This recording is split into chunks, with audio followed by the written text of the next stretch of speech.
climbs up to the top. There he is. It looks as if that bike has a little bit more travel than his competitor, and I think that gave him a huge advantage getting up that mountain. He was going up against Jason Samuelson, and there's plenty of different classes out here today. Right now it's a 16 rider bracket here in the hooligan category. Win, you move on. Lose, you go home. Pretty simple format, but we've also got 250s out here, 450s Pro Open, some vintage bikes, a lot of racing out here today. The thing is, I don't think they're actually going home. All of these hooligans are going to head over to the beach racing that's later on today and go again. It was actually a figure of speech, Lance. I don't think that they're actually packing up their trucks and going wherever they call their home. So that's what's exciting here. In this category, we're seeing them just take that first run up, but there is a second part to this course we'll be seeing a little later. Yep, there is a second part. It's a lot steeper, a lot shorter run up. What I've heard is that the stock swing arm bikes are struggling getting up. You kind of need that extended swing arm so that you can really be on the front of the bike and not loop out. And it's really neat, too, to see the variety of riders. So many of these guys we saw last night at Flat Out Friday. Totally. So these guys, they raced all the way till 10, 11 last night.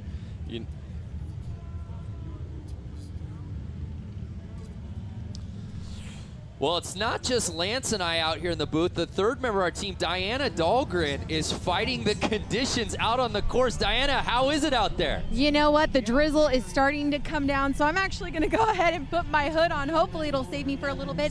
But you're wondering, why haven't we started the next heat? That's because Mark Hill, the last person to go up, he actually slid down the back side of the hill. The track crew is out there right now trying to get him up so that we can get this course reset and going right now. Let's go racing. Yeah, you called it. So here we go. 3X taking on 19X. Scotty 3X is actually an engineer for SpaceX when he's not out here racing. So these guys are truly hooligans, working the 9 to 5 and getting out and racing on the weekends. It was Scotty Jones that's pulling up the rear. And there you have it. 19X made it over the last jump, and he would be the winner of that heat. So he will be moving on here in our bracketed challenge. Oh, like old school hill climbing. He did not make it. It looks like he launched his bike, if you ask me. Yeah, and that's the thing with hill climb. It's all hands on deck when a bike goes down. Definitely. The track maintenance out there helping getting Scott's bike up. Those bikes are, you know, 500–600 pounds on that greasy hill. It's a struggle.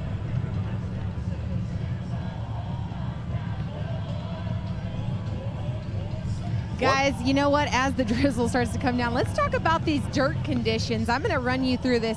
As you can see on the course, there's light. You can see the dirt looking a little bit lighter, and then you're going to see patches that look very heavy. You guys, you might as well hop on a snowboard and start shredding the mud, because you literally will slip and slide down this hill. These bikes running with tires that are meant for a flat track are going to have some severe difficulties making it up this hill. We're going to see a lot of guys wiping out here. Great point to be made, and right there, both feet off the pegs, slipping and sliding up the mud. And it looks like Mishler is going to take the win. You know, no, you know what? I think it matters when you pass. You're right. When you pass that jump, so.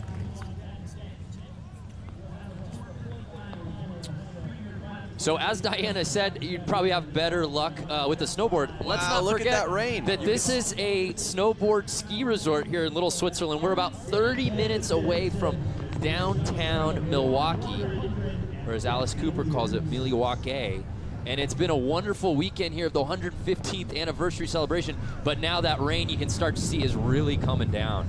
Yeah, you can definitely see the rain, and look at these riders coming down the hill. Yeah, now it's chewing up terrain. Yep. We talked about it, early on we thought the riders would have an advantage here on this course because maybe it's going to get progressively muddier. But now I think the later we go on, you're going to see faster starts.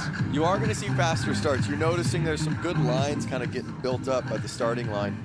That's going to keep them tracked in and going straight, which is going to help keep their momentum moving forward.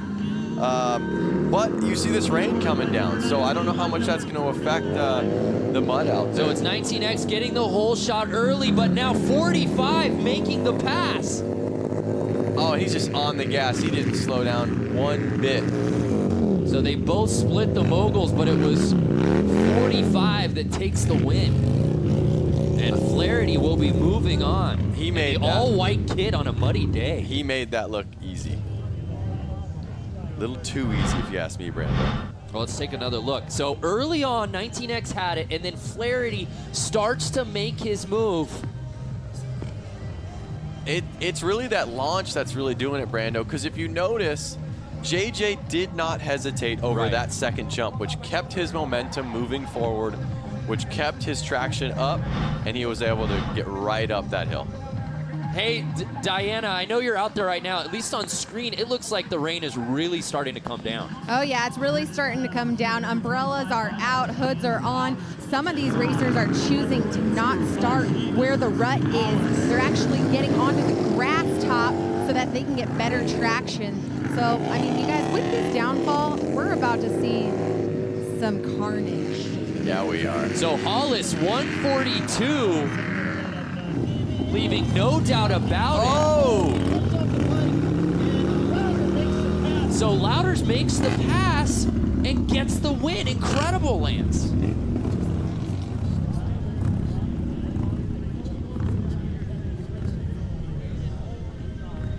Oh, so I'm hearing in my ear right now that actually the 142 that did Hollis win. Yes, it is the jump that is the finish line. As soon as you clear that jump, which he did, and his feet came off the pegs, and it almost turned into a yard sale. Good, just getting a little housekeeping in order. Want to make sure we are relaying the format as correctly as possible. But you know, it's the lines are getting so blurred. You see the rain coming down. But talk about that. Now that these guys have some wheel traction from the start. Well, the thing is, the rain's coming down, and there are the ruts there, but like Diana said, they're actually kind of not using the ruts, because what I think's happening is the rain is actually puddling in there and actually turning into a mud. If it was dry, I think the rut would be the best decision. And look, these two guys are both going in the they're rut. They're backing into it. I'm not sure if there is a better choice right now with all this rain. I think they're just doing, you know, what they feel is the most comfortable. The one nice thing about a rut is it is going to kind of keep you in a straight line. Keeps your back tire going straight. So here's Schruffler versus Hill. And these guys are neck and neck going into the terrain. Both of them avoiding the moguls. And it looks like Schruffler has the lead. Really, hold on. And he's got it. He does. Oh, that's the biggest launch I've seen on a hooligan bike yet. So good. So the best head-to-head battle we've seen so far here today in the hooligan class, and it's Schruffler taking the W. He moves on. Here it is where he just took off on him. Look at this launch. Watch this launch. Woo! How's the air up there, Jason? Reminds me of some Evel Knievel stuff.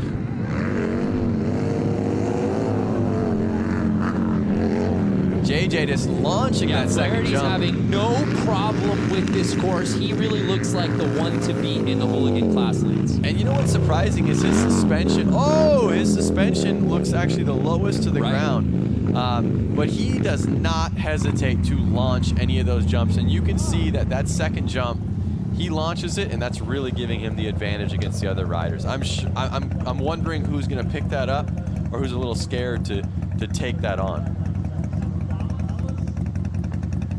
So we just continue to move on here at a torrid pace in our head-to-head matchup. Again, we started with 16 riders, and we're splitting it down to see who will reign supreme here in our hooligan head-to-head class. But again, we're just getting started here with the Harley Hill Climb today. Still plenty of racing going to be taking place. Brando, you and I had the opportunity of jumping on that ski lift, and we were kind of wishing that we could have announced it from the lift. We were lobbying with our producer to let us actually call the entire day from the lift, just kind of going up and down. Getting different angles. They said we do not have the capability. And I said, okay, well, there's always 2019. Let's get ahead of it, guys. Yep, let's get ahead of it. What a view, though. And you see they get up. You're not allowed to take it down. A guy up there, his name fails me, kind of hooked it up and let us ride down on the lift. Yep. So these guys coming up, they actually have to slide back down the hill. Yeah. They don't even give you a sled or a saucer or anything. You just literally have to sit down on your backside and ride down the hill.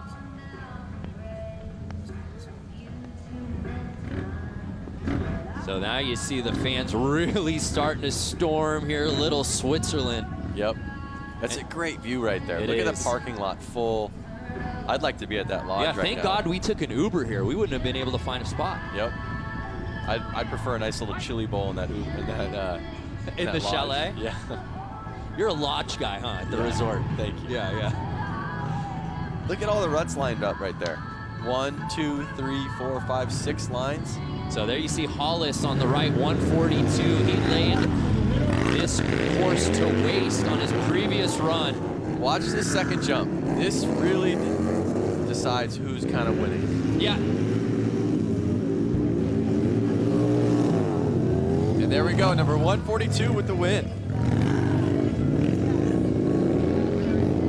Hey, Diana, as the conditions seem to worsen, it seems like these guys are having fewer and fewer troubles out on the course. How's it going down there? Well, we have the best of the best now, you guys. We're down to the last 3 riders. 142 just won against the number 11 Scheffler. But now what's going to happen is number 11 is going to face the 45 of JJ Flaherty. Ooh. So basically, whoever loses right now against Scheffler has already taken 3rd. So now we're going to find out who gets 2nd and 1st. Oh my goodness, so this is the one we've all been waiting for. Thank you, Diana. This is it for the win here in the hooligan class. As we said, that 45 bike, JJ Flaherty, has probably been the most impressive out here today. Yep, again, watch him on the second jump. He will launch it without letting off the gas, and I really think that's what's going to take him to the top. And it should be noted, he's been on that side for all of his races here in the brackets. He must have qualified first, so that kind of gives him first gate pick. And with first gate pick, you get to pick possibly the best line.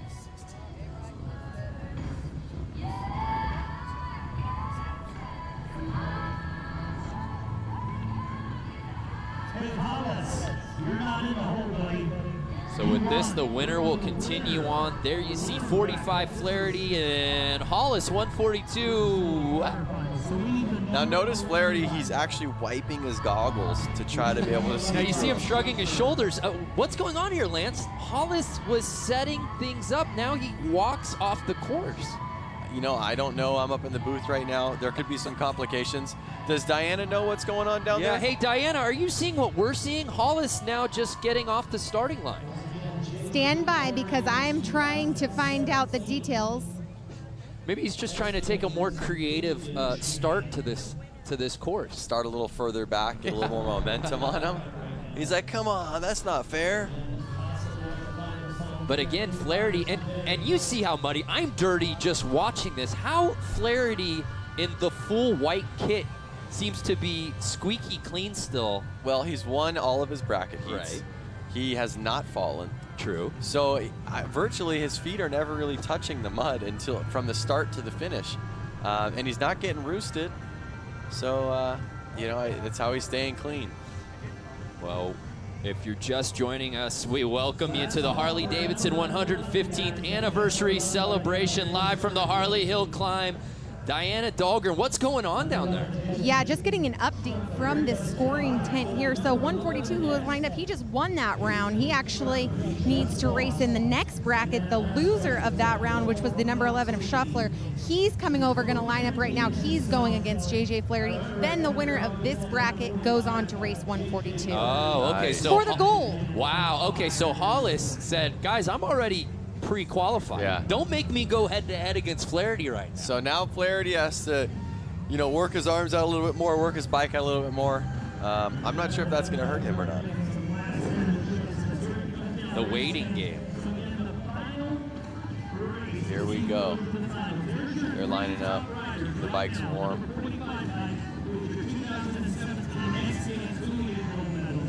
Like you guys were saying, JJ Flaherty might be the guy to beat here, you guys. He's a 2017 X Games gold medalist, hooligan winner. He competes in multiple classes last night, and one that we saw him take the win in. And they're off. Yeah, here we go. So Flaherty looks Oh my goodness, they're neck and neck. It's all going to come down to this, Lance. What I tell you, Flaherty, not scared to hold on the gas over those jumps. I mean, you saw his feet flying off his pegs. He didn't have the start he was looking for, but he just sets himself so well on that line. There's no stopping him once they get to those moguls, and neither of them are taking that route, but that's really where he separates. His feet. Boom, off the pegs. He regroups and launches it twice as far, 3 times further than his opponent. Yeah, really good point. And one of the things to think about is their feet are getting very muddy down there, and these bikes aren't necessarily meant to be ridden in this mud. So when they hit those jumps, their feet just fly off. It's like ice. Can I come back on? I don't know if the rider's left line is just running faster or if it's Flaherty that's running faster, but there you see 142 Hollis. So now, as you said, Diana, he's already qualified. So who's going to take on 142?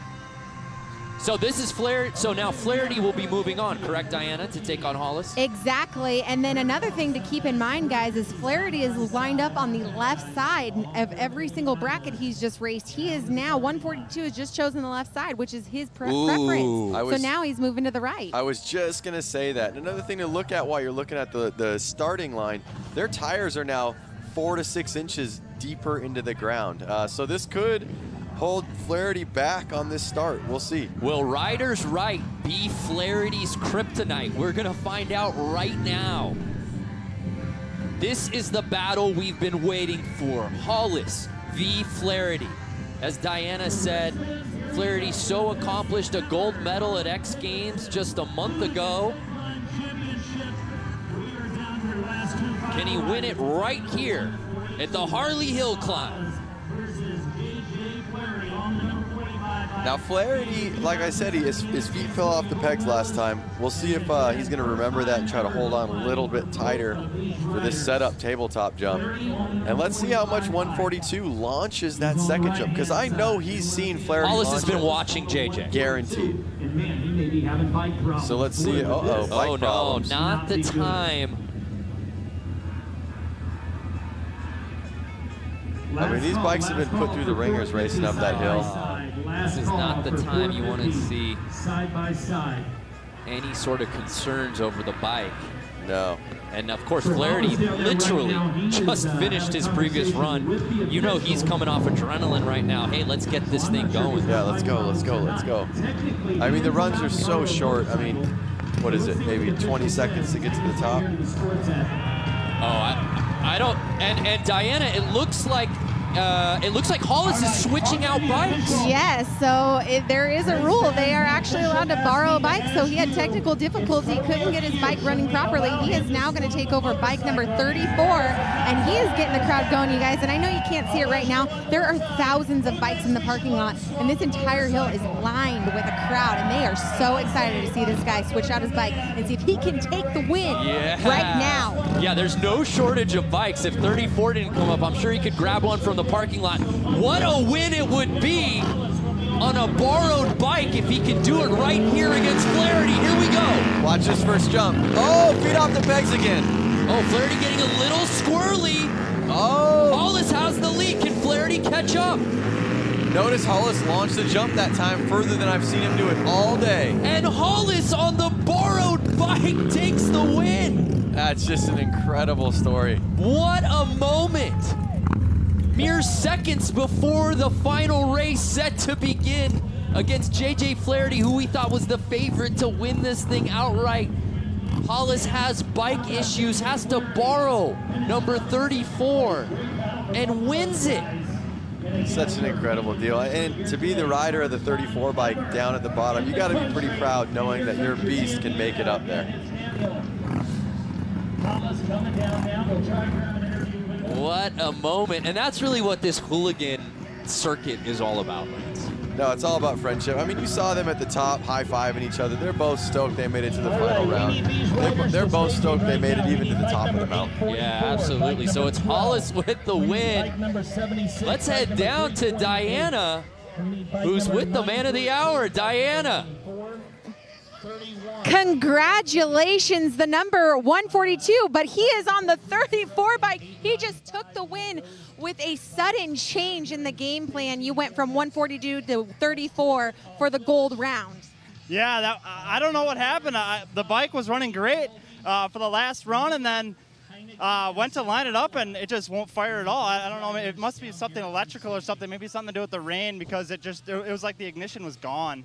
So you just took bragging rights at the 115th anniversary. What does this show the rest of the hooligan class about you and what you've got to do on hill climb? Well, I came from a motocross background, so it just shows all the hooligans that if you ride a lot, it doesn't matter what kind of riding you do. You can jump on a hooligan bike and you can haul ass. And so it's a lot of fun, and I would greatly, greatly tell people to jump on a hooligan, get a Harley or whatever. It's cool, it's fun, and like we do all these one-off events. It's great, and just have a lot of fun. Congratulations to the 142, Daniel Hollis. You want to say one more thing? Yeah, can I just say thanks to my sponsors, Milwaukee Harley, Fuel Cafe, Blue Moon Customs, WFO Racing Online, Von Zipper. This was an awesome show. Thanks for everybody tuning in, and thanks to Jeremy also for letting me borrow his bike, because obviously mine didn't make it. So thanks again. Pure talent here, guys. The 142, 115th Harley-Davidson anniversary. He takes bragging rights. So it's Daniel Hollis. I wonder if we call that a split win technicality with Jeremy Hobus, the 34 plate. So if you're just joining us, to kind of give you a scene of place, last night was Flat Out Friday in downtown Milwaukee proper. Right now, as you can see on our beautiful map, we're at the hill climb, a little further north, a little further east. But our day's just beginning, Lance, because we're going to be hitting the beach later this afternoon. I'm excited to go to the beach. The beach racing is trog, and it is something that is very, very historic in the motorcycle racing world. So just like that, we move on to a different category. It's the 250 Pro timed event, and these riders get to go front and backside of the course, Lance. Yeah, so we got to see some of the backside course during practice, and we haven't shown it live yet. It's a lot steeper. It's a very short run up, and I saw a couple guys on these bikes not able to make it up. So here we go. Do these guys have extended swing arms? I can't see from this view, but kind of looks like it. Yep. Diana, do you see extended swing arms down there? Oh yeah, guys. So these are 450s with extended swing arms. I talked to a couple of the riders. You will see some 450s without the extended swing arm. It's just a matter of preference, but they do say that on the backside of the course, they will need the extended swing arm. Yeah, so I ran into Jeff Wick when I was down there in the pits, and he's on a stock 450, and he makes it up the front just fine. But when he got to the back, he was unable to make it. He took a couple tries, and we'll see if he tries right now. So it's the 450 Pro. There you see Dricken versus Altafish, and Altafish having a little trouble early. These guys are going to have to go through the moguls, if I'm correct. Yes. So we'll see how it rides each line. And it looked like Dricken just jumped out there a little early, and Altafish. And there you have it, the number 12. On the 12 plate. There they go to the back. Moving now on they're to the next down round. to the back side of the mountain. They're taking the easy route there. So again, these motorcycles. And we take another look there. A little less power here. And they kept it close after the moguls, but you see the 12 plate just squeaking out the lead. I'm not sure what it was. I think the moguls, they went into the moguls kind of side by side, and I think the moguls are really gonna separate the men from the boys. Yeah, it'll be interesting to see. Looked like Dricken pulled out a little early. But again, that's only one part of it. Now we're getting this backside of the course. This is a little bit more of a truer sense of a hill climb. Not as traditionally steep as we see with most hill climb races. You get up really quick. Well, the thing that they're dealing with right now is the muddy dirt. And again, look at the run up. It's one bike length, so maybe another 8 to 10 feet in front of their bike. They get up to speed. And then they got to try to gain speed as they're going straight up. And here they are. And here we go. An Altafish leading, no doubt about it. Easily crossing that line first. And on the backside of the hill, it's going to be the number 12 once again. So he will push to move on. So with that, the winning the backside is what wins you the head-to-head. He moves on. So this is racing for seating right now. Oh, so this is what's going to let them choose where they're going to start on the backside. So 328 easily winning on that front side. But again, it really comes down to that backside, as we said, for seating purposes. And again, Brando, look at how long those swing arms are on that bike. It's really helping them in conditions like this where they can stay on the gas and the front end does not lift up as easily. Yep. So you can see here they come into the moguls. Oh, did the 328 kind of, you know, take a little bit of a cheater line and exit out of the moguls a little earlier than he should have? That's the one thing you got to keep your eyes on. I mean, that's not really being judged. I guess we're on an honor system at this point. But we saw that with Dricken, too, on that first race. Seemed like he got out just a little early. So here we are. I'm curious what's going to be the line of choice throughout the day. Right. It was riders right, if you're watching the left side of the screen, that seemed to have success early.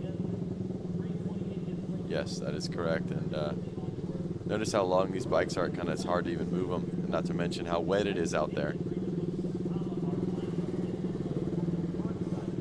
Could you imagine if they didn't have those wood planks behind it, and they were roosting the fans behind them?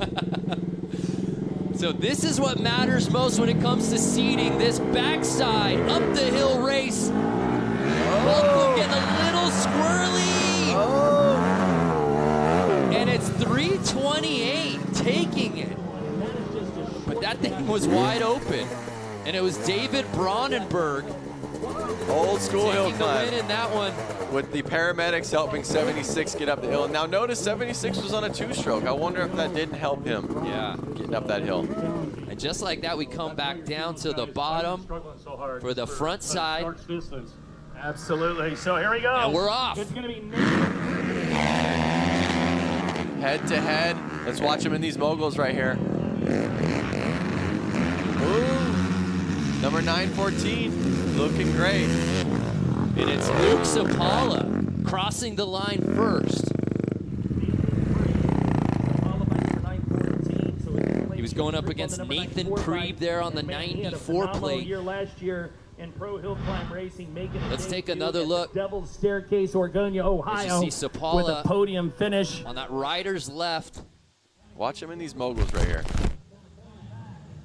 Feet coming off the pegs. They're just holding on. That's what I love. I would say textbook, but I don't think there's anything textbook when it comes to this course and these races. You just hold on. You're right. Now let's see which gate the seating winner chooses. Yeah, this will be interesting to see if Sapala, we've seen it both ways. Now notice also, look at the ruts on the starts. The ruts are now, from the rider's view, going left, which is going to affect them. If they go in there, they're going to go in that rut. So is he going to drop into the rut, or is he going to stay out of it? Myself, I would stay out of it. I would stay to the right of that rut, to the rider's right. We'll see what he chooses, though. But none of those bikes are going to be here today. It would just be too tough to start those nitro bikes on the backside. That's tough. I haven't been down to the bottom, but you see he just dropped into that rut, but now he's going to have to follow that rut. He's not going to get out until he's past it. And look at how deep it is. Look, his whole foot's dropping in it. Sapala on the right-hand side of your screen. He has lane choice. That makes Nathan Preeb on the left-hand side, your underdog. And we see now that most of the riders favoring that right-hand side. So see, he's getting out of the rut. Now he chose to be on the left side, which I wouldn't get on the left side because he's going to be able to fall back into that rut because the rut goes right in front of his direction. So I myself wouldn't have, but he has some reason. I'm not looking at the hill from his angle. Maybe there's a big rock on the hill. Maybe there's a big tree stump. I'm not sure. We're going to see what happens. And we didn't see the hooligans take this part of the course, so it just hasn't been ridden a ton for these guys to kind of get an eye on how it's riding. We've seen both sides have success early here in this class. And we're off.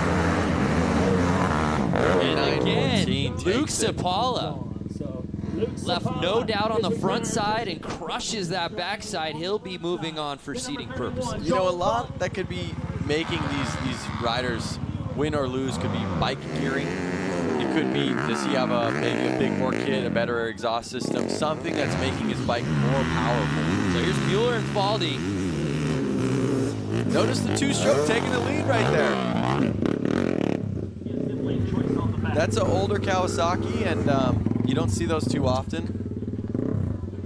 But he made it happen right there. We'll see if that power band that he has to deal with will help him on the backside of the mountain. So Josh Mueller, that 128 bike, as you see early, stepped off for just a second, but that's where he really pulled the throttle and pulled away. Did you see the second place rider getting roosted the whole way after that? That does not feel good. Imagine BB shooting you as you're trying to also ride your motorcycle. No thank you, but he's still got one other side to race, so we'll see which side Mueller chooses. Again, like I said, watch the two-stroke. This bike has a way different power band. It could be faster. It looks like a 500 maybe. It could be a 250. I'm not 100% sure. I'm not down there. And then we don't even know the size bike of this one. Could be a built 450. Well, guys, you know, Josh Mueller has some extensive hill climb experience. I mean, don't kid yourself by the looks of that bike. It has a lot of raw power. That bike is the same one that was at X Games Aspen earlier this year. We did a feature with him and Harley-Davidson for the snow hill climb. And, yeah, I mean, he is a guy to beat here today. That's a really good point, Diana. You know what? Anytime we have a question, why aren't we going down to Diana? I don't know. Why aren't we? I'm sorry, Diana. So here we go. Wow, I love that angle from the bottom. So you think it was the two-stroke, four-stroke thing that kind of helped choose the winner? Yeah, and on that side, no doubt about it. So Logan Sapala taking on Andy Heineke. 430. 450 the road class. 430 taking on Sapala's plate number. Oh my goodness. Wow, that was the cleanest I've seen through the moguls. Look at the lead he has. Oh my. Look at the lead. Wow. And he's gone. He's not even looking back. No way. He's like, I'm going to win and keep winning, and then I'm going to keep winning, and I'm going to take home the gold. Look at this again, Lance. As you said, Logan Sapala, maybe the best we've seen throughout that part of the course. Moguls, no problem for the 895. He wheel tapped one of those moguls. By the time he set his front end back down, he was literally already out of the moguls. Only rider I've seen do that. With an upset on that backside. Let's see. So after Luke Sapala looking so good in his heat, Logan just laying that front side to waste. He's dropping in the rut, and again, look at how low his tire is in that rut. That's, what does that look like, 7-8 inches? At least. And like I said, once they get in that rut, they just have to follow it, really.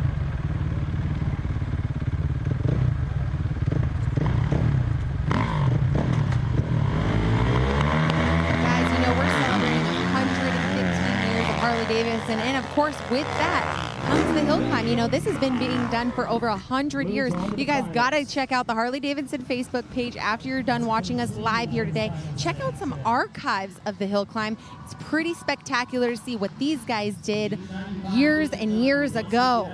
Yeah, absolutely. One of the oldest things we've seen here in this country. And Lance, you and I got to go check out the Harley-Davidson Museum yesterday. That was amazing. Yep, and I mean, to think at the technology that these guys are riding on right now with the suspension and the engines and the power and the gear that they're wearing. Back in the day, it was, you know, a leather helmet. It was a bike with no suspension and chains on the tires to try to make it up a hill. Back when you were riding as a kid. Yeah, back in the early 90s. But again, it's just incredible how far this sport has come, and it's just a tradition. But it always pays homage to the roots. That's what I love. Always. Even as the tech advances, the bikes advance, this is still one that will never go away. Nick Bronnenberg taking on Matt Altafilish, excuse me. Both of these guys looked good earlier in seeding. Altafilish showed no issues in our first runs of the day in this class. Here it is. Let's watch the moguls. And Matt making it look easy. Getting to the top. So after a less than ideal start, he finished that race the way he was hoping, taking the lead. Now he'll get to choose which side here on the second half of the ride. Are we seeing something yet? Are we seeing the riders in the back when they go to the backside? Are they choosing a left or right, or has it kind of just been every rider's been very different? Yeah, I don't see one side being favored or one clearly ahead of the other. Diana, are you seeing that on this backside of the course, one particular line advantageous to another? Yeah, you know what? Earlier when you guys were talking about it, as the riders come down, I've heard a little hearsay about the left line on the backside being the favorable one. The right, apparently, the rut is so deep that you're kind of caught in it for the first 15 feet or so. But I mean, it's all about a preference. Some guys do really well in the ruts, whereas other guys don't prefer it. Yep. Yeah, that's true. And notice this right here, number 12 is actually not in the big rut. He's just a foot over to the left of it. So he chose the right line, but not being in the rut. And it's interesting because 12 Matt was actually, in his previous race, was on the other side. He was on rider's left when he took the win. Well, this race right here is what really counts. Absolutely. It was for seeding. Now this is what we're looking for to move on. Notice number 328, I believe that's Nick. He doesn't even have goggles on. Imagine getting roosted without goggles. Yeah, I don't know in the muddy conditions like that would be my choice. And they're off. And the 12 prevails. It doesn't matter what side you put Matt on. He's going to come out with the win either way. That's the way his day is going. Yep. The 9:14 of Luke, looking great his last race. Another rider to keep your eyes on. Watch him in the moguls this time. Yeah, Luke Sapala looked so good in his previous race. Can he hold on? Oh, Faldi taking the lead early. Watch the moguls. Let's see if he can pull it again. Look at how fast he gets through. No problem, Lance. That is his section. And Logan did the exact same thing. Yep, but he goes, it doesn't even bother him if you're ahead of him. He goes, wait till we get to the moguls. Number 31 bike. That's been the great separator for the Sapalas out here today. And I love it, man. He's so quick to get to the backside. Yep. Let's go! My heart rate is up. Again, that's Luke Sapala. So it's good. The rain has seemed to subside, but we take another look. This is what we're talking about, Lance. 31 takes the lead early, but Sapala cool as the other side of the pillow because he knows once he hits the moguls, there's no stopping him. Just right through it. I mean, it didn't even slow him down. I'm wondering if the left side's a little bit easier. Running a little quicker. Could be. Now he is choosing the left side, it looks like. So we are not seeing that there is a left or right side that's better. Not at all, yeah. Last winner took the right side. This winner's taking the left side. He's deep in the rut. Notice his tires 6 to 8 inches down.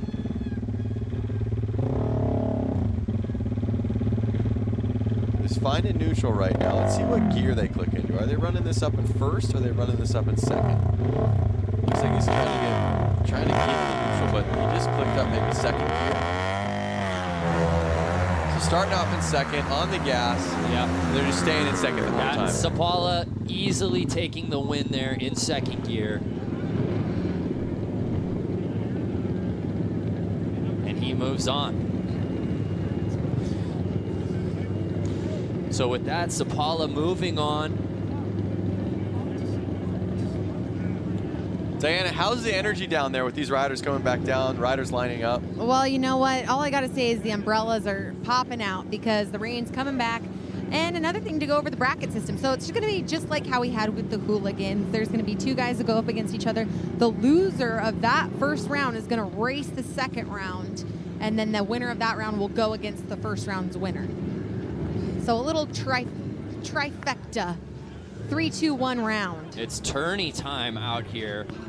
Wow. As you see Mount Altafish. So he's back on there, the 12 plate. And just as I said, I must have said it, what, 2 minutes ago that I thought the rain had subsided? No. Wisconsin had other plans. I thought we were here for the summer.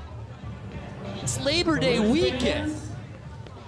But still, it's been an amazing weekend. We're obviously out here at Little Switzerland today. We were in downtown Milwaukee yesterday for Flat Out Friday. People coming from all over the world for Harley-Davidson 115th anniversary celebration. We flew here, but I feel like we're missing out. We should have figured out how to get bikes here, huh? We should have, that's for sure. One thing I'd like to point out is notice motorcycle riding is very a eye sport. It's just you out there, right? But all of these riders have a team behind them. Notice the man helping him with his umbrella, holding his goggles. You have a whole support team helping you keep your bike dialed in, keeping you ready to race, so you can just focus on your racing. 100%. We, not me. So this is one we've been waiting for. Altafish versus Sapala. Both have looked so good on this course here today. Uh-oh, rain's coming down hard. And notice, 914's on the right side. Is he going to be able to do the moguls like he has been? Oh, threw him nicely. And he takes the lead. It doesn't matter what side you put Luke Sapala on. He's going to come out victorious, Lance. He has those moguls dialed. He is not scared to stay on the gas when he approaches them. Diana, it just seems like Sapala has had no problem whether he's on the left, whether he's on the right.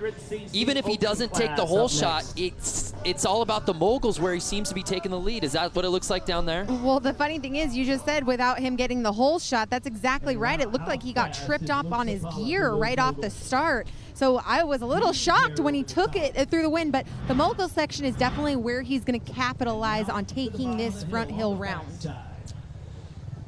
So both of these guys have looked really good on the backside, so I'm looking forward to this one, Lance. Yep. Notice that Luke chooses the left side in the rut. And that's what he chose last time, if you recall. Yep.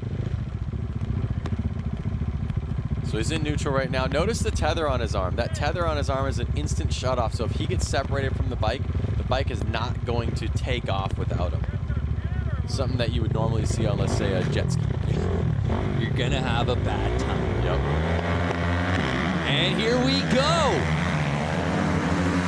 And Sapala, it looks like it was a come from behind. I thought Altafish might have had the lead early. 9:14 your final. The but it was 9:14. Sapala that moves past him. He has definitely shown that he's the king of this hill. Now I'm starting to hear the rain. You guys, I don't know if you realize this, but 895, he's already lined up. That is Sapala. And then we have the 914 of Sapala about to line up against him. You know, are we going to see brothers going head-to-head here? I was just going to say, did I hear Sapala? Are we seeing double out here today? Yes, that's exactly what we're seeing. Is Sapala and Sapala going to be in the final round? So this is the round for third place, if I'm correct. Yes. Correct. So we still have a Sapala, and then, so Matt has to go against another Sapala. Not Altafish goes, are you kidding me? I lose to Luke Sapala, now you got to make me go up against Logan? Yes, and exactly right here. So if Logan takes this win, we're going to be seeing a brother standoff here. Ooh. We saw Venus versus Serena yesterday at the U.S. Open. It is a weekend for siblings in sports. Could we see Sapala v. Sapala? Matt Altafish says, I might have something to say about that. We'll see if Matt can regroup and get through those moguls a little faster this time. For those of you watching live on Facebook right now and all of our channels, make sure you give us a comment. Let us know what you're thinking so far about the hill climb. Over 100 years, 115-year anniversary here that's going down. Here we go. And it looks like Sapala takes the early lead, and it's the moguls where he's really pushed past the competition, and it's more of the same Logan Sapala. Diana, I just, when you said that, I popped onto Facebook. Even though I'm watching it live right here, I popped onto Facebook just to check it out. I'm seeing people from all around the world watching this. Yeah, we love to hear where people are from. Yep, Tana Holm all the way from Finland. Right now, we are streaming on thousands of channels live, guys. I mean, across the globe right now, they are watching the 115th Harley-Davidson anniversary. Yeah, that is the power of Harley-Davidson. Holler at us. We're not kidding. Give us a shout. Tell us where you're watching from, and we'll show you some love here on the broadcast here today. Yep, I'm seeing Camille all the way from Ireland. What's up, Camille? Luis Gonzalez, I am here. You are here in Little Switzerland. All right, Luis. I like that. Goose Bay, Newfoundland, Canada, Derek Cleary. Keith Wenrick in Mesa, Arizona, we see you. I want to know out of these guys watching right now, what bike would they ride? What bike would you rip up this mountain? Tell me right now. So here we go. It's the backside between Altafish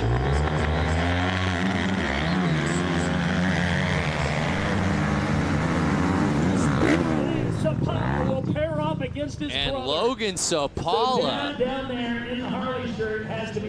It is the Sapala day. If your name is Sapala and you have a bike here today, you're probably in the finals. I would say the Sapalas have been riding with each other their whole lives. They've been competitive, brotherly competitive against each other. I think that they're going to be smiling that they're lining up with each other right now. So we'll see how it goes. More fans watching. Kearney, Nebraska, Kelly Dahl, what's good? South Padre Island, Texas, stand up. We see you, Karen. Arwo Grunveld, all the way from the Netherlands. Toms River, New Jersey, Doug Staples. Great to see such a global crowd watching here. And we've got brother v. brother. This is that storybook ending to that 450 class. Logan versus Luke. Who's gonna take it, Lance? Oh! Here's the mogul section. Head to head. Oh my goodness! Head to head. Oh, Wow. it's a photo finish, Lance. Wow, I can't even tell you who won right now. Logan Sapala just took that front round. Wow. So it was Logan, Diana, that took it. I mean, they were neck and neck there. That's Logan. Luke's little Wow, brother that was in a the light photo blue. finish. Even watching it live again, And man, that's the finish need about to see a right there. photo. So I think One it's thing we do know is their dad definitely taught him how to do the whoop section. Got you. So they have been trained in the whoops, which is really helping them in the moguls right now. And it's shown from, you know, the morning they started. Again, 895 plate is Logan. Luke Sapala in the 914, correct? Yes, that is correct. Logan on the 895 and Luke on the 914. I mean, I wonder who's older here. Or are they twins? I mean, we're going to find out here shortly. I'm going to try to get some information on these guys. Get both of them if you can. It'd be cool to see their reaction at the end of the race. I'm sorry. You both are confused. They're actually not brothers. It's a pure coincidence that they're both Sapalas with the same graphics and the same bikes. Logan versus Luke on the backside. Who will reign supreme? And it's the 895. Logan with the lead. Yeah. Oh! Luke Sapala goes down. Luke sending it just past the finish line with the lawn dart there at the end. How about a race, fans? And Logan is just like, yeah, I won. I'm going back down. I'm going to do my interview. I want to meet Diana. Man. I want to meet Miss Supercross. Yeah, that's She's down incentive there. enough.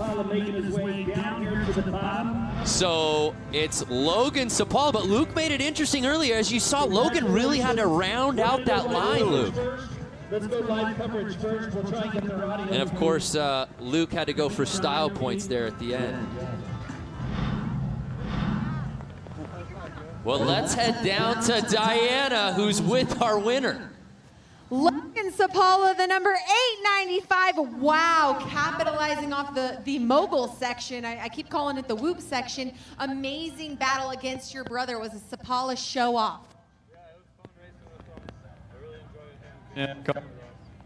Wonderful. Well, I think we're getting a little bit of static feedback here in town. He's saying that it's going great for all you guys out here watching. For those of you watching live on Facebook, is there any last words you want to say to your brother? Pretty soon, so I'm going to enjoy it while I can. Okay, well, congratulations, Apollo brothers. I'm going to let you go the number 895. Let's see if we can get, I'm going to see if we can get Luke.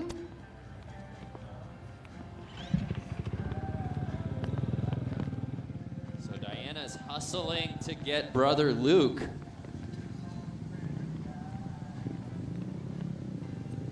Luke Sapala, amazing racing all morning. I've been saying that your dad must have taught you guys how to handle the whoop section, right? So how was it up there? And then also that last round, you just took a fall at the very end. Yeah, the hill is super fun, and that whoop is like, that's the most important part of the hill. If you get through there good, then you at least get lane choice. But yeah, on that top part, I don't know, I just think I hit a rock or something on the top, and my back tire just kicked out, and I just went right over. Are you the younger or the older brother? Younger. Okay, so the older brother took the victory here today. When's the next matchup between Sapalas? Probably next weekend, hopefully. All right, well, big round of applause here from Little Switzerland for the Sapala brothers. Guys, we're going to take it back up to you. Yeah, thank you, Diane. Just a super neat story to see both those guys. And we were seeing all throughout their heats and the brackets that they were probably the most impressive all day. It was fitting that they would end up going head-to-head there in the final. No, it was great. I'm sure their dad was stoked. I'm sure the family was stoked. Everybody that's watching it from their hometown is going, wow, they both made it. Wow, they're head-to-head. Yeah, and they made it so close, especially on the front side. That was a photo finish. I could watch that replay a few times and probably change my mind on who won that front side. Totally. But, I mean, you saw him in the backside, and it was pretty, you know, that you could tell who won that one. Yeah. Well, we're just getting started out here today at the Harley-Davidson Hill Climb. The Open Pro is the next ones. They'll also be hitting front and back here on the course. As you see the rains coming down here at Little Switzerland Ski Resort in Slinger, Wisconsin. It's so funny how you look around and you see some of the fans out there. Some are in T-shirts, cut-off shirts, just a baseball cap. And then you see some in full, you know, snowboard jackets, umbrella. So it's pretty incredible.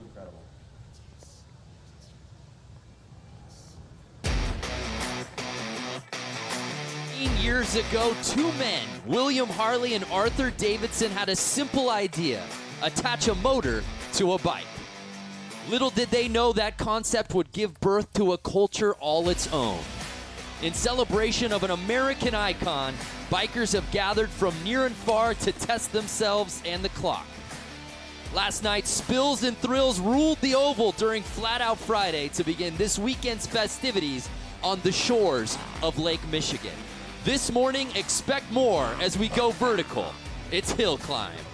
Then, with no time to catch your breath, speed meets sand at the beach brawl, something the racing community hasn't seen in a century.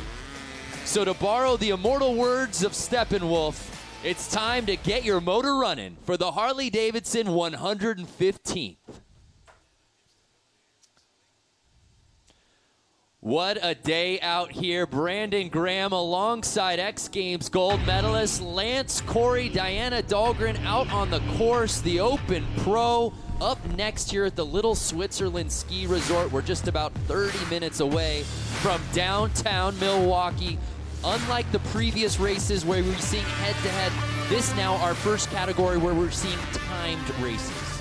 So timed races will be interesting because they're going to be able to choose any location on that mogul section. So there's not going to be an advantage or disadvantage on, oh, I got stuck on the right side, oh, I got stuck on the left side.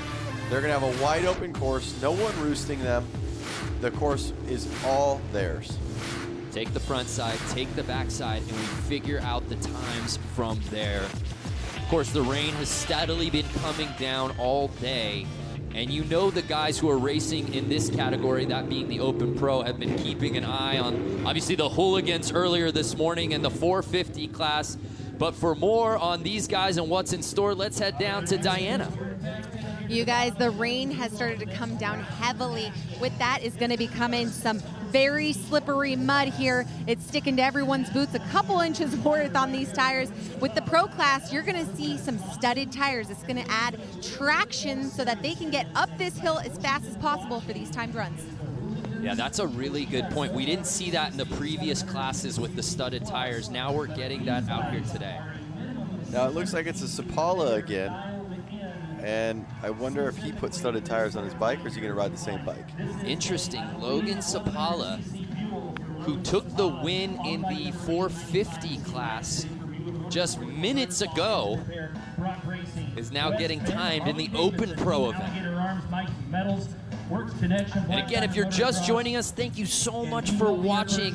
And we want to hear from you. This is just as much your show as it is ours. What do you guys want to see? What type of access? Who do you want Diana Dahlgren to talk to? Let us know. Let us know where you're watching from. We love the international field of watchers out here today. Will take the win. They definitely have to maintain each section. So Logan Sapala, who's perhaps ridden this course better than anyone we've seen out here today with the previous classes, will be really interesting to see, Lance, what he does, realizing he's not necessarily going head-to-head right now. Yep. Notice how much the rain is coming down. I wonder if the Sapalas are going to be a little exhausted after the last couple of heats they had to do, and if these other riders that are fresh, are they going to come in with more stamina? Are they going to be ready? Or is it actually going to be a disadvantage because they haven't been riding the track all day? Combined time, front and back side. And the neat part about this community is that it's all hands on deck. So many of these guys riding out here today at the hill climb. We also saw last night at Flat Out Friday some of these guys we've seen at the hooligan races, whether it be their own circuit or even at X Games Minneapolis. Yep, that's one thing about motocross racing is you are just all over the map, riding in different states, different locations, and it really brings everybody together. Now I wonder for Logan Sapala, as we said, is he going to be a little winded? After that win, you're kind of riding off of adrenaline. Now that stopped. Yep. Gets a little colder, letting the rain hit you. I think he's ready to, like, let's go. Yeah, he's been outside this whole time. He's been getting wet, you know, his arms, his gloves. His whole gear set is soaking wet, which is not going to help him. That's slipping and sliding on the bike. Looking at our fans watching, Rodney Holm, aloha from Hawaii. Hopefully the weather's a little better over there. Indian Springs, Texas, Kevin Vincent, we see you. Longview, Washington, Rick Harper. So keep watching us all day long. Again, it's Harley Hill Climb right now. We've got the battle at the beach later this afternoon. Excited for that one too. Don't go anywhere. Harley-Davidson giving you unparalleled action and access all day long. I just have a guy right here saying, Mike Smith wanted to say what's up to me, so I want to say, hey, what's up, Mike Smith? Yeah, what's up to Lance and Thrashin'? Okay. Monterey, California, Joseph Camacho. Jeffrey Steegman representing the Ohio. Yep. And again, Scotland in the house, Roger Foote. I wonder all these places. Let us know. Is it raining like this where you live? Yeah, what's the weather like? Because I know a couple people were saying that they're from California, and I know it's not raining there. But one thing I just saw is Corey Sanko from Scranton, PA. Oh my gosh, Dunder Mifflin! Dunder Mifflin, dude. Dunder Mifflin, this is Corey. I saw Scranton and couldn't because you can't help yourself. So we're having some, we're figuring some stuff out on the scoring tent. That's why you're seeing the delay. While we do that, though, let's check in with Diana Dahlgren, who caught up with some people, I believe, earlier this week in town in Milwaukee. Let's check that out. Here at the Harley-Davidson Museum, it's a constant festival, a revolving door of thousands of people who share a common passion and a common philosophy.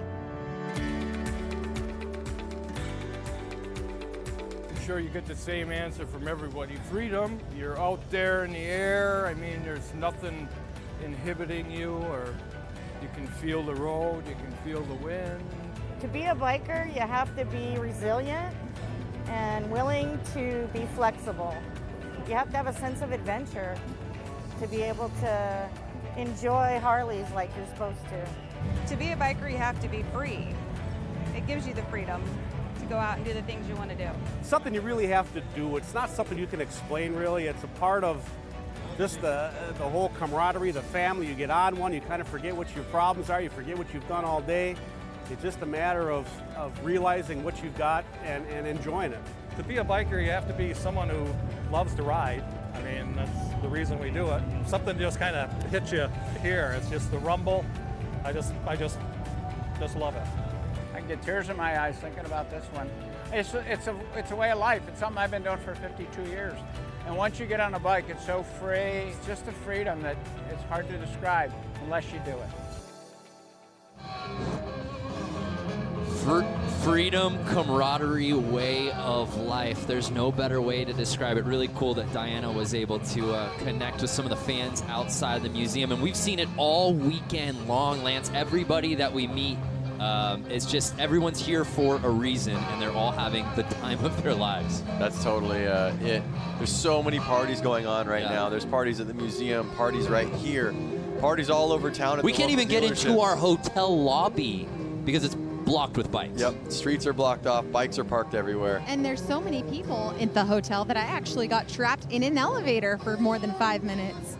Diana, I don't know what is up with you and getting trapped in elevators. I don't want to air old stories, but I believe you got trapped in an elevator at X Games about a month ago too, right? Yes, I did. We made a sports center the next morning because there was 3 Olympic gold medalists on the elevator with me. We were trapped for about an hour, just short of an hour and a half. Oh, that's my nightmare. But the thing that you told me last night was there was 3 gold medalists and like 15 more people, so 20 of you in there. Yes, there was about 20 of us in an elevator. I wonder why the elevator got stuck. We're getting off the rails, though. If you're watching, you're checking out the Harley-Davidson hill climb from Little Switzerland Ski Resort here in Slinger, Wisconsin. Brandon Graham and Lance Corey in the booth, and the fantastic, the incomparable Diana Dahlgren just bearing out the conditions out on the course. And Diana, how is the rain? Is it still coming down? Any sort of clearance out there yet?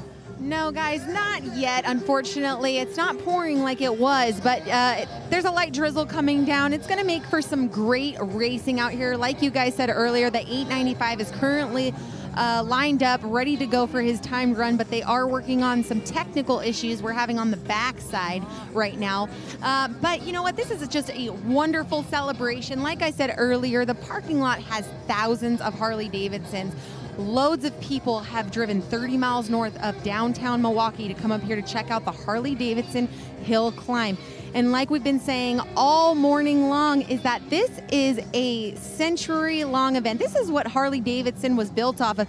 This was one of the first sports that they came out here in the early 1910s. And the museum in downtown Milwaukee shows some amazing things depicting a hill climb 100 years ago. And if you don't have a dirt bike to get up the hill, there's always the chairlift. My favorite route. Actually, no, I do want to ride up that hill. Well, there's no shortage of bikes, Lance. If you want to take a break from the booth, you can get out there. You see you can handle this? Look at this, huh? Will any of these work? Oh, man, I'd love to ride that gray Battleship CVO right there. How about you guys watching out there on Facebook? Any particular Harley out there catching your eye? There's a lot of bikes out there. Jake Berg, send it already. We're getting there, Jake. I promise you we're getting there. The thing that's cool about being on a bike, and the reason why I love it, is if you're here on a bike, you're getting anywhere you want to go. Yeah. You're in a car, you're getting jammed up. Well, that was why you kept hearing it time and time again in that feature where Diana went and met with some of those lovely riders outside the Harley-Davidson Museum. Freedom was a word that kept getting used over and over again. It might sound cliche, but there's no truer sense when you talk about jumping on a bike. You're right. So while as we continue to wait here with some of the scoring things getting worked out, let's head down to Diana, who's with 895. Yes, I'm down here with the Sapala brother, and I was just thinking what a great idea it would be to go over some of the features on this bike to show you guys what is going to be racing up this hill. So, Logan, right? There's 2 of you. I get you confused. So let's go over your motorcycle. Tell us what the key differences are for this class versus the hill. Yeah, these are totally custom frames that are hand-built. Like, this one was hand-built by my dad and Mike Bronk. And just bike motor out of a BR 1125 or a Buell 1125. Then we put a 1190 big bore kit in it. Custom tunes, custom exhaust, custom airbox. I mean, pretty much every part of them besides the suspension is 100% custom. Is this type going to play a key role in the traction getting there? Yeah, definitely. Like a paddle tire right now would be really skaty because the ground is so hard and slippery. So I went with a knobby. It should get a little better hook, but not quite as good as a metal. So where are you and your family from? Ellsworth, Wisconsin. It's about 45 minutes east of the Twin Cities in Minnesota. Okay, so it wasn't that far of a drive. We have some of your competitors who've driven, you know, from Arizona, California. Is hill climb very prominent here in Wisconsin? Yeah, right where I live is about the strongest amateur district or amateur scene that hill climbing has, and they're all really fast guys. And this is exactly why we didn't take the win in the class before this one. So we're going to get ready, get these things going. I'm going to get you suited and booted so that we can take off. Guys, that was the key difference. Is hopefully you heard all that from down here, and we're going to get ready to go racing. Yeah, thank you, Diana. So, as Logan said, this is no accident. The reason he's having success and also his brother is having success out on this course. This is what these guys do. Yeah, and that's what I was saying earlier on in the race is that you got a lot of guys out there with more stock-ish bikes, and then you got a lot of guys out there with pretty rad custom-built bikes like his. And I think that's going to help a lot. It's going to help quite a bit, to be honest with you, because it virtually is a drag race. So after seeing Logan take the win going head-to-head against his brother Luke, we now enter the category where it's strictly timed races. Each of the riders getting to go front side and back side here today at Little Switzerland Ski Resort. Barbecue's flamed up, burgers going. You could just see it getting muddier and muddier.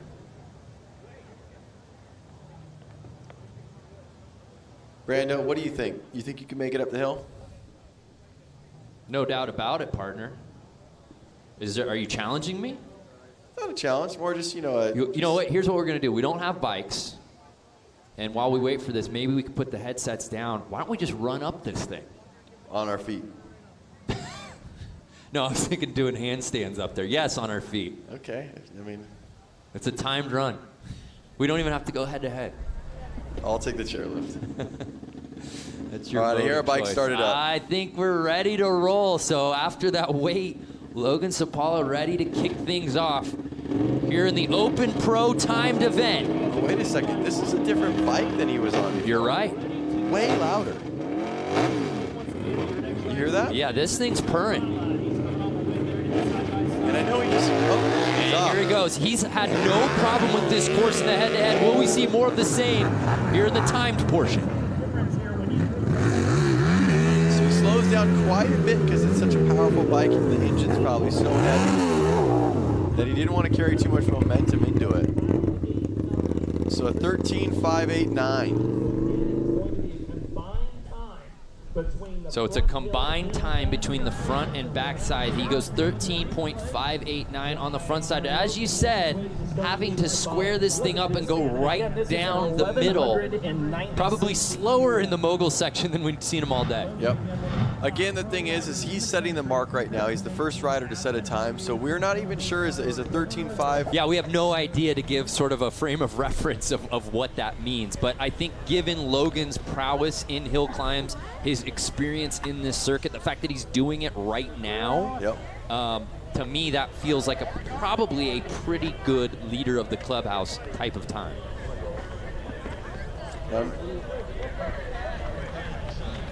So Diana, we saw him there finally on the time portion. We got ready to roll.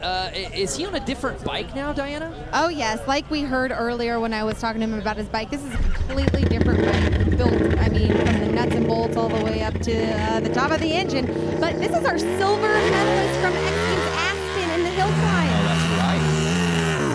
For those who didn't watch, as we await his time on the backside, we did the Harley-Davidson snow hill climb that Lance, myself, and Diana were all a part of. As many of these guys we're seeing out here today actually took their bikes and rode up the super pipe. So there you see 2.619. So I heard something about a 16 second.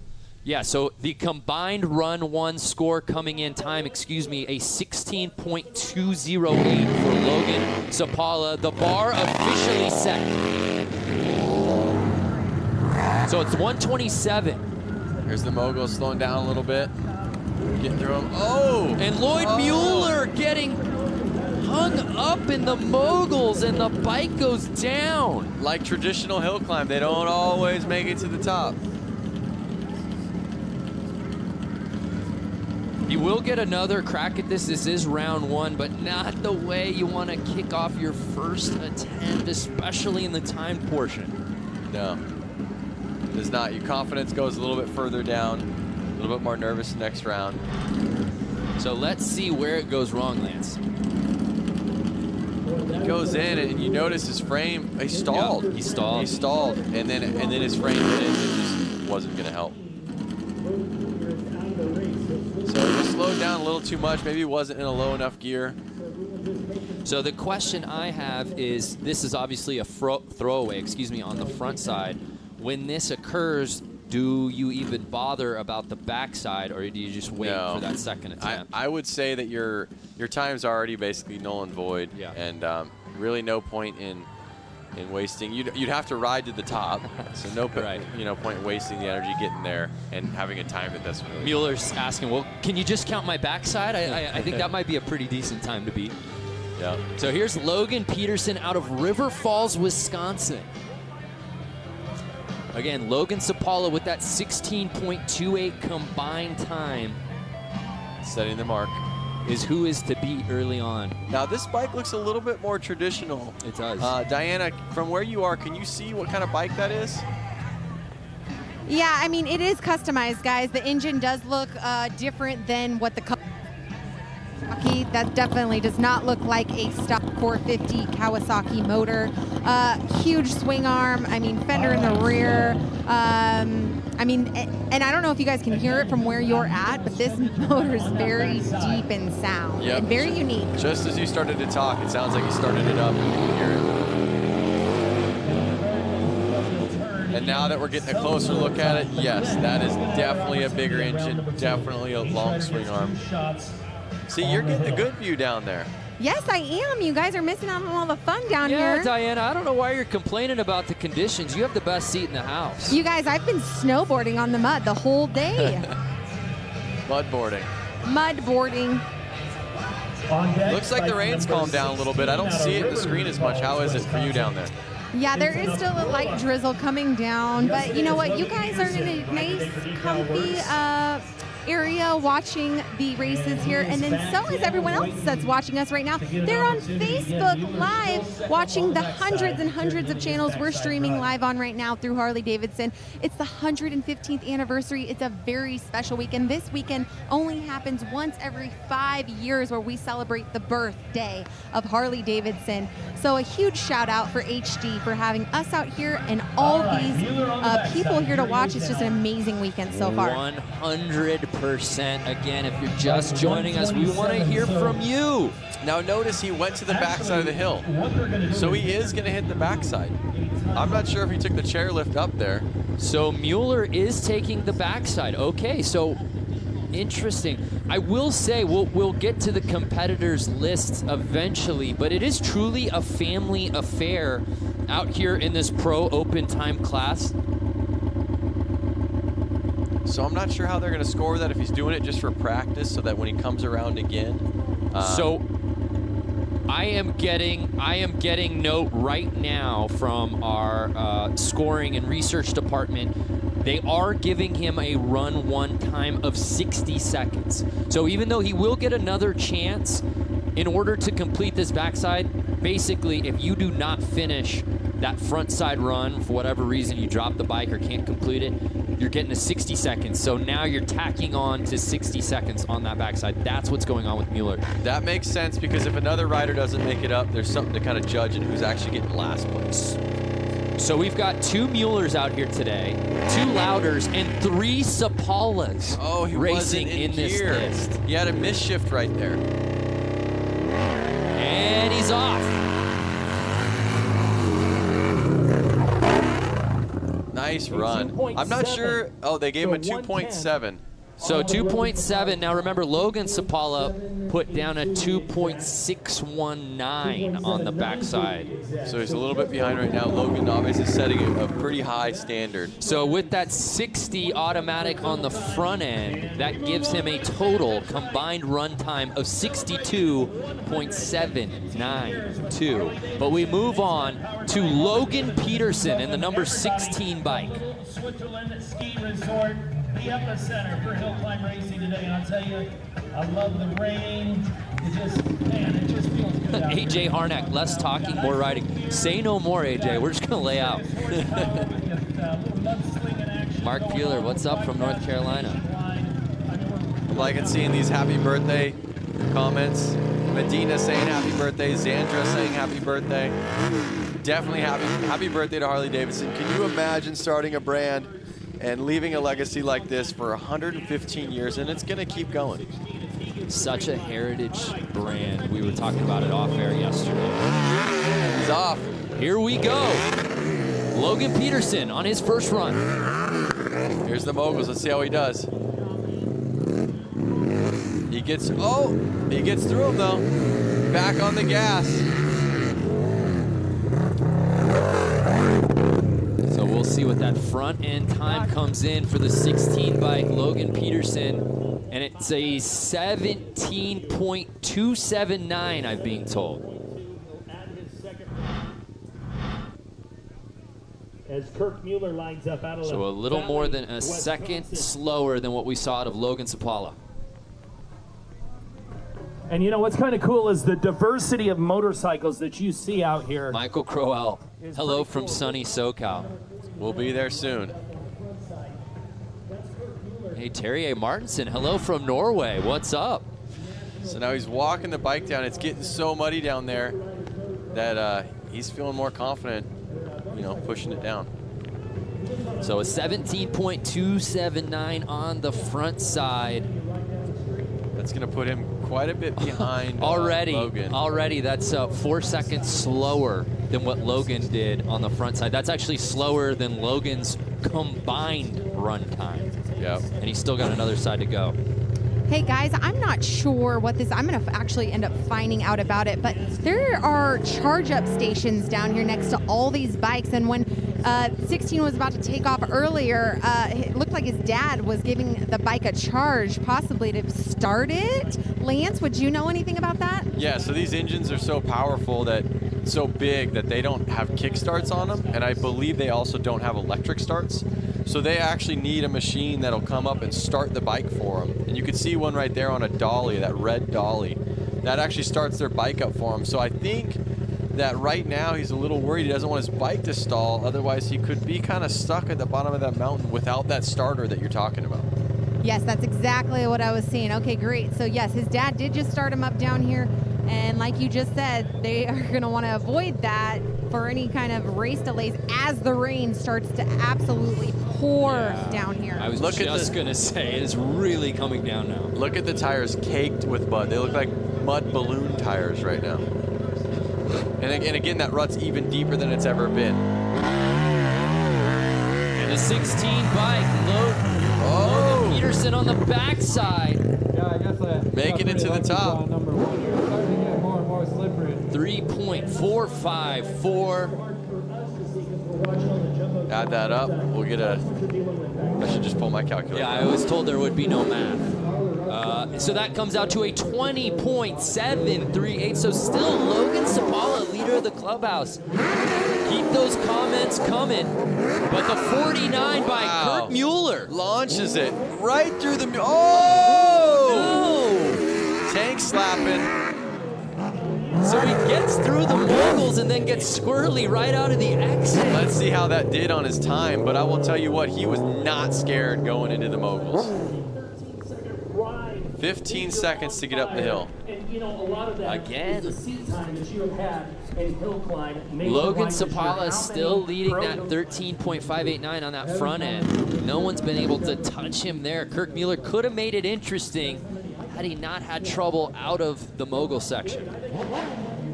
I see somebody antagonizing me on Facebook saying, Brady says, I see how it is you guys don't want to read my comments because my last name is too intimidating. All right, Brady, let's give it a shot. Brady Brishagella. How'd we do? Let me try it. Brady Brishagella.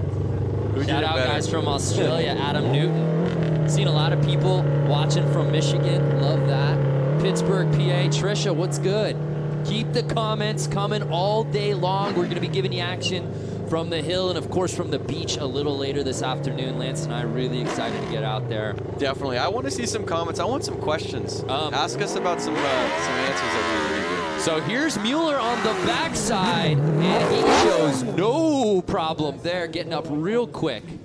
Interesting to see. Hey, I was saying, I think you and I go to the beach. Should Diana stay here and do the sidelines for the beach races from the rain out here? You and I work great as a team, and she works great by herself, and she could probably handle Diana, it. why don't you stick around the hill, and Lance and I will go to the beach a little later. You know what? That sounds like you guys are excluding me from our family festivities today, and I don't like that. I'm hopping on the helicopter with you as soon as these races are done, and we're going to fly down to the beach. So here's Louis Louders, and it should be noted, I'm waiting on Mueller's back time, but I heard it might have been even faster than Logan Sapala.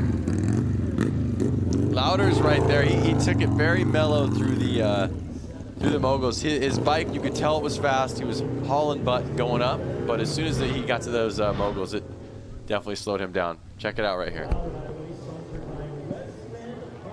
Comes up to the moguls, puts his feet down a little bit, has to slow down. Kept the bike running. We saw the Louders brothers in Aspen. Yes, we did.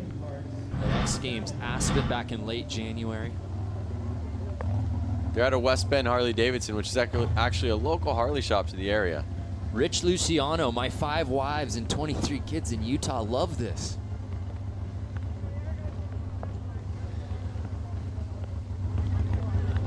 Bob Snotherly, we want to see Diana at the beach. All right, Bob, we'll bring Diana to the beach. Diana, you can come. You know what? That's because give the people what they want. Give the people what they want. I think they want less Lance and I, more Diana Dahlgren. I don't know why beach. you guys are still talking at this point. So we're still waiting on some of these backside times. Hey, look at that. Brady says, whoever tried my name last got it right. Oh, your boy. That was Lance Corey, X Games gold medalist. And a spelling linguist specialist as well. Robbie asks, so it's a dirt bike with a Harley motor? Yes, a lot of these bikes are custom made, and they're having street engines in them. Diana, what do we have going on down there?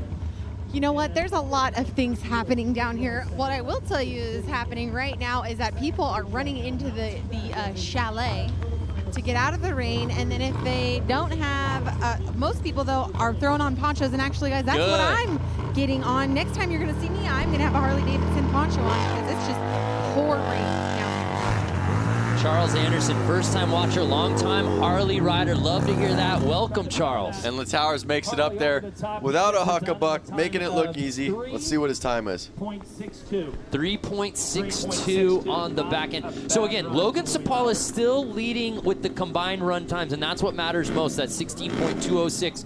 Kirk Mueller right behind him with that 17.372. It should be noted as we move on in this contest, Kirk Mueller has the fastest backside time with 2.3 on the dot. I'm reading one right here. Scott Bowling, he's saying, remember doing this stuff as a kid, I wish I still was.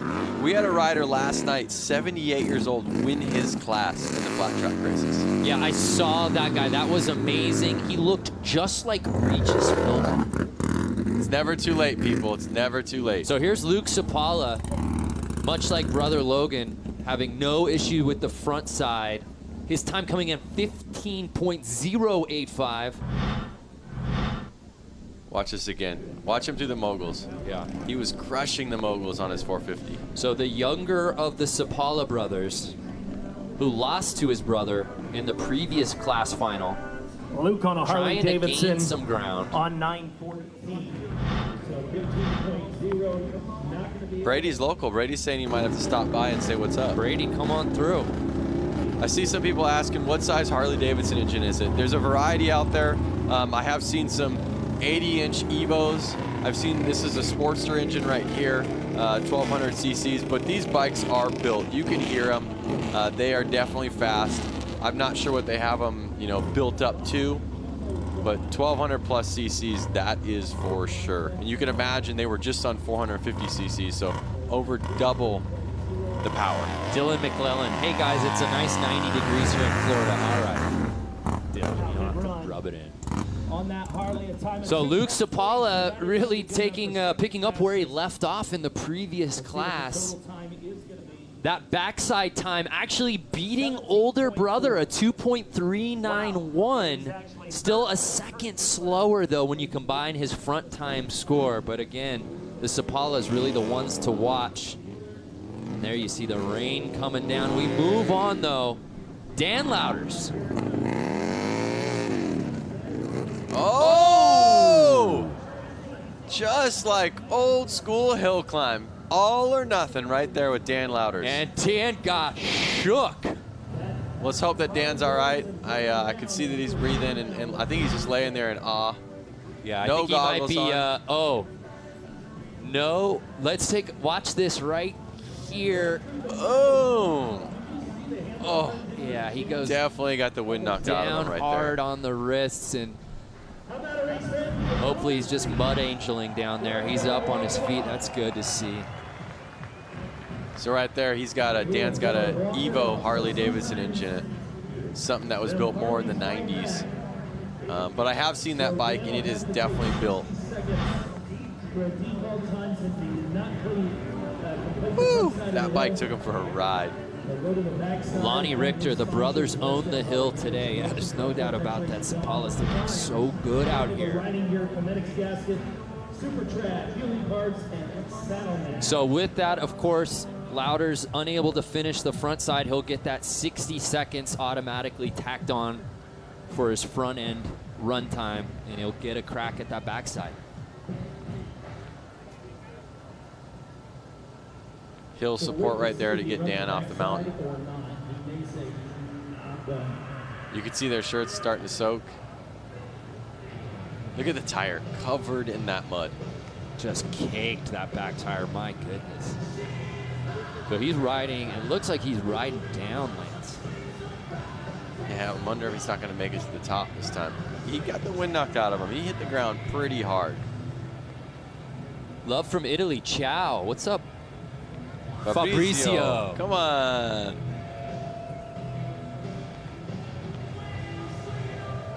My man Brando about put his face in my phone to try to read that. I mean, to be fair, we don't have a laptop open. We're watching from your very small iPhone that's in front of your face. I'm sure a lot of people are watching. That's why I was mispronouncing our buddy's name, Brady's name. I just couldn't see the font. We move on to bike 128, Josh Mueller, not to be confused with Kirk Mueller, who currently has the second fastest time of the day behind Logan Sapala. Is anyone going to be able to beat Logan? Yeah, could Logan go 2 for 2 out here today after taking the 450 class?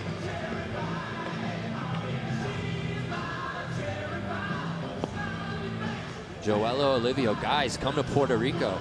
Like Lance and I? Because we'll do it. Look at him start the bike. So he had that machine that... Yeah, this is what Diana was asking about. That just started the bike, and you heard it just like right there. It was gnarly. Another Mueller is about to head the hill. I don't know if you guys can see me, maybe out your little window, but I am fully ponchoed out right now. Oh my gosh, yeah, we can't see you on screen, but I just looked out the window of our booth, and you've got a fluorescent poncho on, and he's holding on. Whoa! Take it easy, take it easy. Oh, misshift. Let's get it into gear. Lance, he was flying to start that run out, just holding on for dear life. Every obstacle had his feet flailing. Yeah, pin it to win it. Brian P. O'Connor couldn't have said it better. 20.324. But man, he made it interesting right as he started that mogul section. Yep. Watch this. Feet come off the pegs. Off the pegs, off to the side. That is a custom-built Mueller rolling Oh my goodness. Can we just shout out to Cliff White right now? I snow skied Little Switzerland, which is where we are right now, while in high school from 64 to 68. Loved every run. We're talking 54 years ago. Cliff was out here on 2 planks putting it down in Little Switzerland. On 2 planks. I wonder if he ever imagined that 50 years later he'd be watching Harley-Davidsons rip up this mountain. Cliff White, God bless you for watching, man. So 128. Josh Mueller trying to take on this backside after posting a 20.324 on the front end. Getting questions here. How many different classes are there? Right now we're in the Open Pro. Of course, we had the 450s earlier. There was the Hooligans to kick off the morning. So this course has seen a lot of bikes on it here today.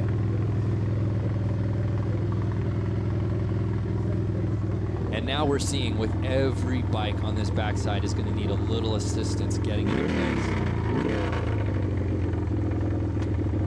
There he goes. Notice the ship just kind of sticking straight up.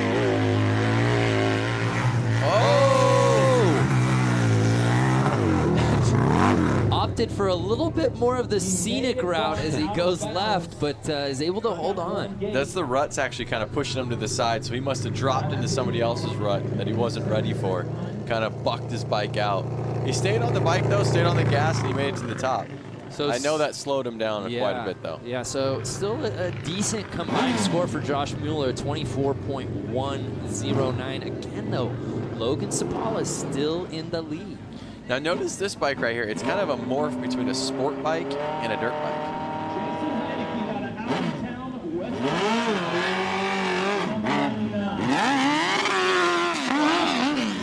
I think he's going to struggle with that big engine through the moguls. So this is the 99 bike, Jason Heineke.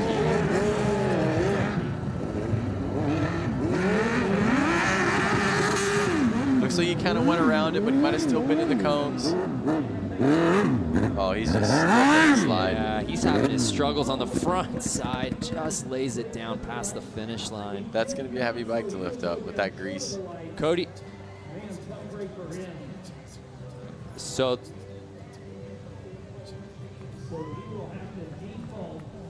Cody Pearson with the comment, just started watching. Have you made mention of the amazing downhill mountain biking that Little Switzerland has to offer? I would love to do that, especially this muddy mess. Watch some of this downhill. Look at that back tire, Lance. It's a chocolate donut right now to me. Looks pretty good, huh? Hungry now. Yeah, I know, me too. So I wonder if he's going to try to make it to the back. The time, I believe, is still running. It looks like he'll probably end up accepting a 60-second on that. And he'll probably get a max out time for the rear unless he goes back up. I'm not sure.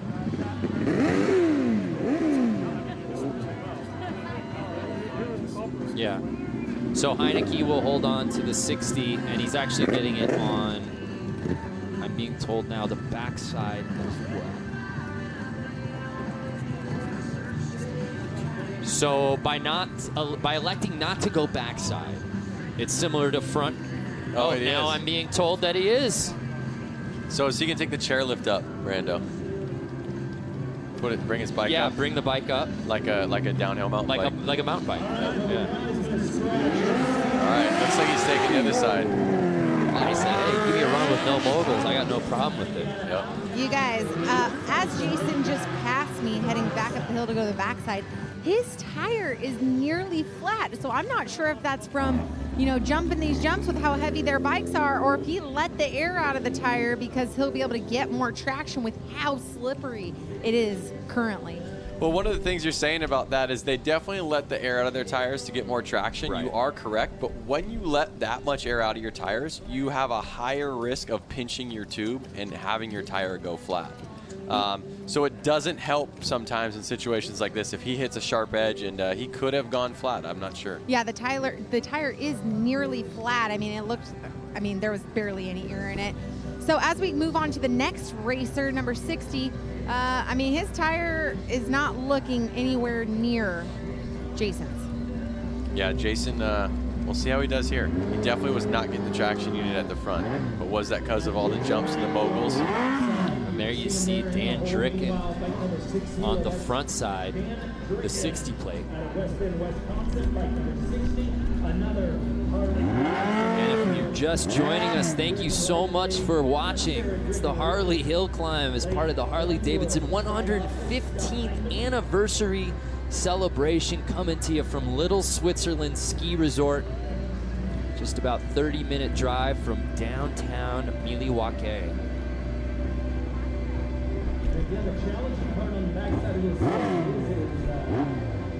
So Lonnie wants to know a little bit more about what the riders are riding. These hill climb bikes right here are definitely a custom-built, garage-built bike.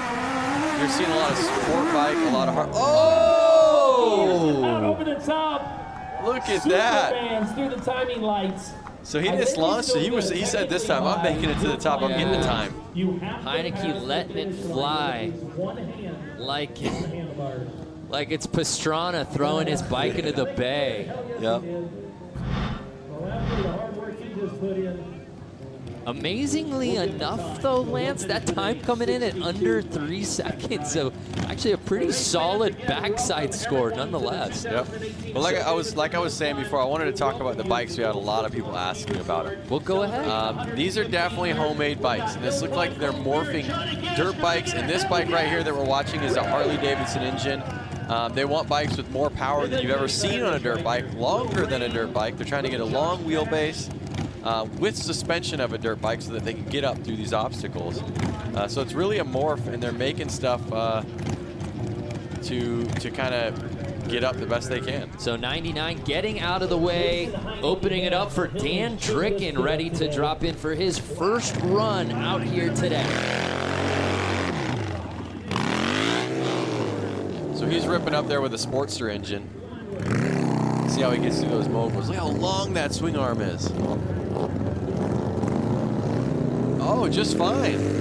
Yeah, showing no problem. It was a cautious approach getting into it. And he makes it look like cakewalk. And after seeing a couple of 60s, Dan Dricken puts down the 20.318 on the first half. We'll see what he does with this bike on the backside.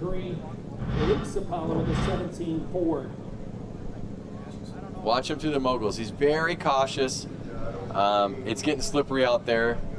But at the end of the day, this time is going to be a lot better than some of the riders that don't make it. But Lance, let me ask you this, and also Diana, please feel free to chime in. Now I feel like some of these guys are really, who are going in later at the back end of this field, are at a disadvantage versus, say, Logan Sapala, who got in, especially before the heavy rain started coming down. Correct. That is definitely right. I mean, just me standing out here, as I take a few steps before, I had plenty of traction with the grass. Now everything is just sliding.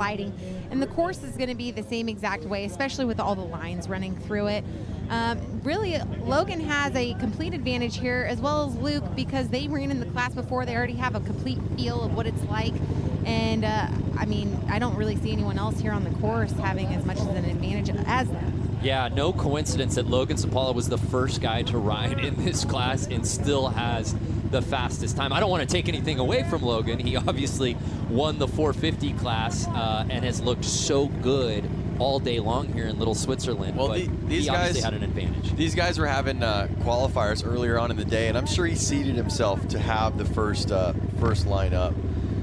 Being in hill climbing, you'd probably want the first lineup so you get the smoothest track, basically. Well, another thing to think about too is, guys, he's a silver medalist from the hill climb. Absolutely. Again, just like the front hill, he's smooth, he's calculated, and he gets up. Well, that's the thing. I think the long wheelbase is certainly helping him, but it also feels like we're seeing a little bit more of a cautious approach. Yep.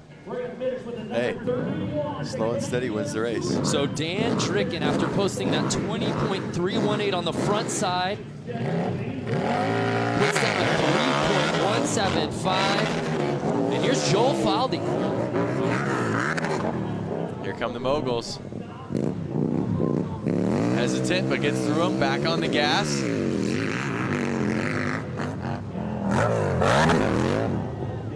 Nice. Making it look easy. Oh, and that was a great first time run, 15.663 for Joel. One of the faster times we've seen. We'll see if you're on the front. We'll see if he can stay on the podium with that on the backside. Holding. Running the Jerry Zimmy watching. Come on, Joel. We've got a Joel fan out there riding that 31 plate.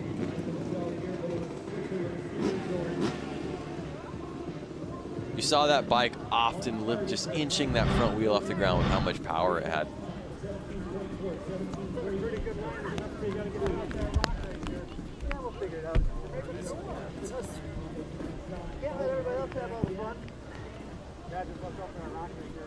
So 15.663 on the front, and now he's going to go up and secure his position with his time on the back side of the hill. Fans are cheering him on. He's revving up, clicks it into second. On the gas. Oh, and this is a great run, Lance. Launching with style at the top. 2.5. Oh my goodness. I don't know if it's good enough for a top 3. I don't know that that's going to get him into the top 3. Of course, Kirk Mueller had that 2.3. 18.224, yeah, so that puts him just outside of the top 3. That's the 4th fastest combined time we've seen out here today. But my goodness, he zoomed up that backside. He's not going to be happy with that. He's going to come down. He's going to realize he was only a second off of a podium position. He's got a second chance at this. I'm pretty sure he's going to hang it out there more on the second run.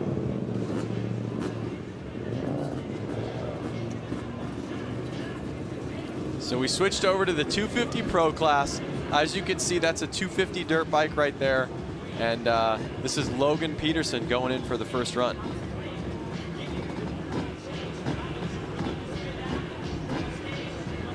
Brando, what do you want to know about this bike versus the bikes that were just up there? Yeah, well, just the 250 class versus the